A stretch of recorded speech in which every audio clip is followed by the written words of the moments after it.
Do you know how scientists Ohm, Ampere, and Joules are connected? And what led to the creation of the famous V is equal to IR equation? Well, hello Giddy Hustlers, welcome to Focused by Samarth Srivastava.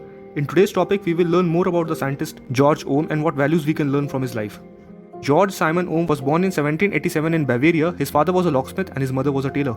He had one brother named Martin Ohm, and right from their childhood, both were very good at mathematics.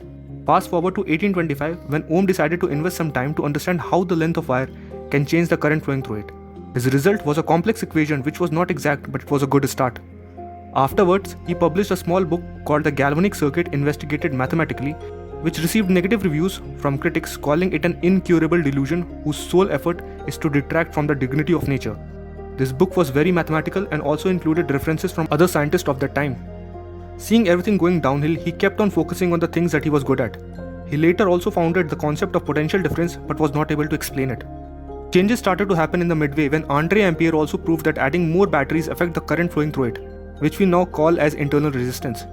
George Pole, another scientist of that time, questioned Ohm's knowledge of the science of the circuit and called it an unmistakable failure, the result of which he lost his position in the gymnasium and struggled to find a position and ultimately landed a job as a professor in Nuremberg. His life started to change when his work reached other countries. In 1837, scientists named Jacobi discovered the Jacobi motor. His brother was a big fan of Ohm's work and mentioned his theories in the paper published on it. His paper was valued more when it got translated to English by the famous scientist Wheatstone, along with the support of another famous scientist, James Joule. From there on, Ohm's law started getting acceptance everywhere, and finally, he was awarded the Copley Medal in 1841, England Royal Society's highest honor. So what are the values we can learn from this journey? Point number 1. Trust your instinct. Even when things were going wrong for Ohm, he trusted what he was doing and how he could have brought a change in the society with his knowledge. So sometimes it's important to trust your own instinct too. Point number 2. Bad times don't last long. There were many instances where Ohm could have just taken the back seat or could have just stopped his journey.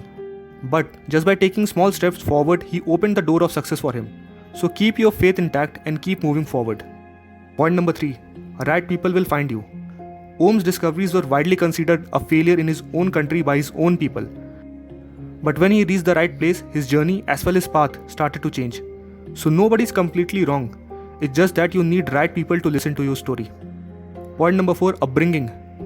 His father believed in his side of the story and gave him and his brother freedom to see life from their perspective.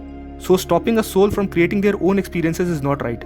We should also understand that a good upbringing and a bad experience can affect life when looked from a totality's point of view.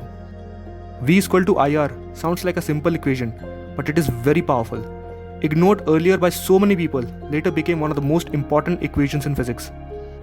As Steve Martin rightly said, be so good they can't ignore you, and George Ohm was one of them.